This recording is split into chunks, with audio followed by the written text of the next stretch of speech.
خب بریم تو مرحله بعد. باد لاستیک‌های موتورمون رو تنظیم کنیم که به شدت توی هندلینگ و فرمان‌پذیری موتورمون، سرعتش، مصرف سوختش خیلی تاثیر داره. توی دفترچه نیرو موتور خیلی راحت چه جلو چه عقب رو 2.2 بار نوشته. توی دفترچه انگلیسیمون چرخ جلو رو 1.75 کیلوگرم بر سانتی متر مربع. یکای اندازه گیریش فرق میکنه. و چرخ عقب رو میگه اگه یه نفر سوار شده 2 کیلوگرم بر سانتی متر مربع و اگه 2 نفر سوار میشن 2.25 کیلوگرم بر سانتی متر مربع. تبدیلش زیاد کار سختی نیست. توی گوگل میتونید بزنید 1.75 میشه 1.71 بار، 2 میشه 1.96 بار، 2.25 میشه 2.2 بار. حالا داستان چیه؟ داستان اینه که 2.2 واسه جلو یکم زیاده، موتور کوبش پیدا میکنه. شما میتونید هر چقدر که خودتون دوست دارید بادتون رو تنظیم کنید که کوبش زیاد هم پیدا نکنه. پرباد میکنید قشنگ چرخ جلو میکوبه، اذیت میشید. اصلا چرا باید خودمون تنظیم باد کنیم؟ داستان اینه که آدم همیشه به تعمیرگاه‌های موتور که دسترسی نداره. متاسفانه تعویض روغنی‌های خودروها هم در اکثریت موارد با بهونه‌ای مثل این که مثلا من نازل بارم نمیخوره به موتور تو، انگار که مثلا مال موتورسیکلت والف فرانسویه، والف انگلیسی نیست، این والف ریزاست، سری نازلای بادشون نمیخوره.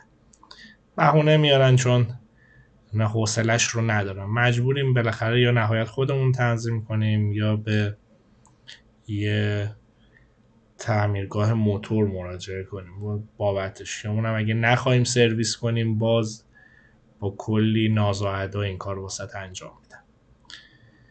خب بریم 2.2 باد بزنیم. در نهایت هر کسی هر جوری که دوست داره تنظیم میکنه باد لاستیکاتون رو. فقط باید رو اون درجه‌ای که دارید، حالا چه گیج اندازه گیریتون چه دیجیتال چه آنالوگ، بعد اینکه تنظیم کردید که فشار باد لاستیکتون چقدر باشه، مثلا 2.2 بار شما شارژ کردید لاستیک رو، بادش کردید، دیدید که میکوبه، هی سر سوزن والف و هی بازی میکنید، هی یکم خالی میکنید تا بالاخره به یه درجه ای میرسید که میگید که خب خوبه، هم لاستیک هم نرمه، هم بادش مناسبه.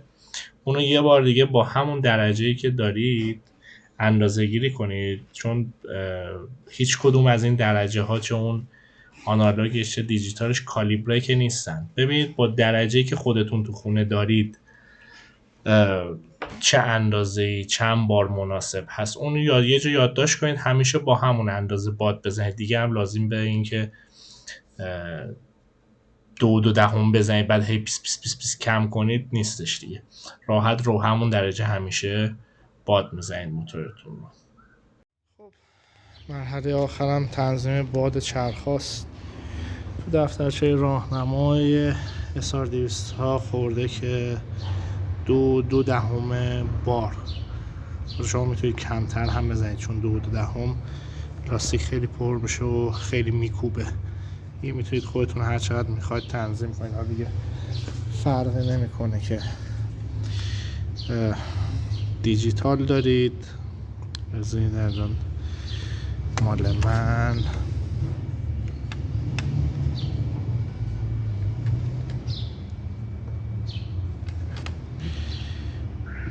1.35 کم دارم. یا حتی عقربه هم دارید تا ماکسیموم دو 2/10 میتونید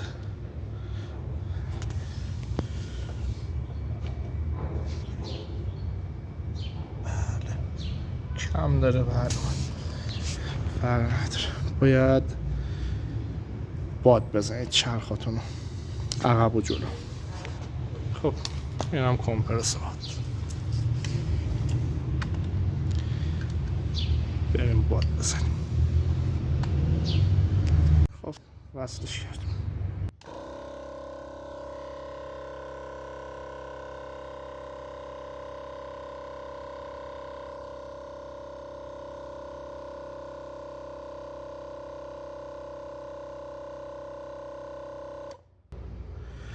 این 2/10